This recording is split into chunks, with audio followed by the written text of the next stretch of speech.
showing you guys the Coanda effect in a practical demonstration. So I have this cup, so just a standard ceramic cup, this cup, plastic cup, and I've got this stick. It's just a normal wooden stick. So if I fill this cup up, some of you may have noticed that if you ever fill up a cup and you go to pour it, it actually doesn't pour straight down all the time. So just something like that. And if you go to pour it, you can see it kind of pours backwards. And if you've ever tried to pour something and it goes all over the place, you may be a little upset why this happens. And it's due to the Coanda effect. Another example of this is if you take a cup and you pour it down an object, such as like a stick or something. And I'm gonna make the stick a little wet first, just for the surface tension. And so that the water sticks to it better. But if you pour it, let's go like this. It takes a while for it to get started.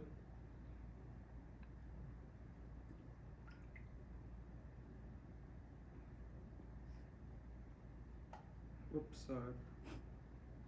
But you'll notice that it runs down the length of the stick. But what's cool about this is that it's actually not running down the top of the stick. It's running down the bottom of the stick. And you may be wondering why that is. I'll try to hold it up a little higher.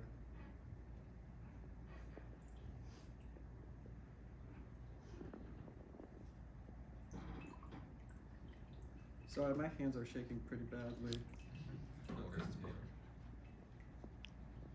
So, you get this weird physics phenomenon that if you use the laws of momentum and stuff like that, you don't really understand because you have the force of gravity, and it just, like, why doesn't the water just go straight down, right? It's actually due to air pressure and stuff like that. So with the Coanda effect, basically states the tendency of a stream of fluid is to follow a surface if there's a nearby surface right next to it. So basically, you get this slow-moving air, and it kind of compresses a fast-moving fluid.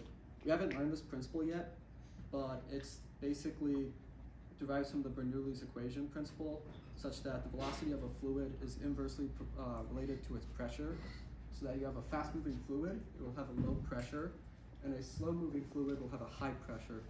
So you get this sort of relatively high-pressure fluid, and you get this low-pressure fluid. So what this does is it creates a net force that tries to compress this fast-moving fluid. However, if you replace it with a surface, you basically remove this sort of high-pressure zone, so you get this net force that pushes down on the fluid, basically acting like downforce. And if you were to have a curved surface, it just pushes the fluid directly along the curved surface. So if the curved surface goes down, it will go down. If it curves up, it will go up, assuming you have some other force to oppose gravity.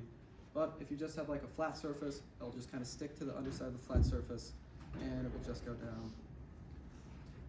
Yeah, it derives from the Bernoulli equation, stuff like that. That's pretty much it.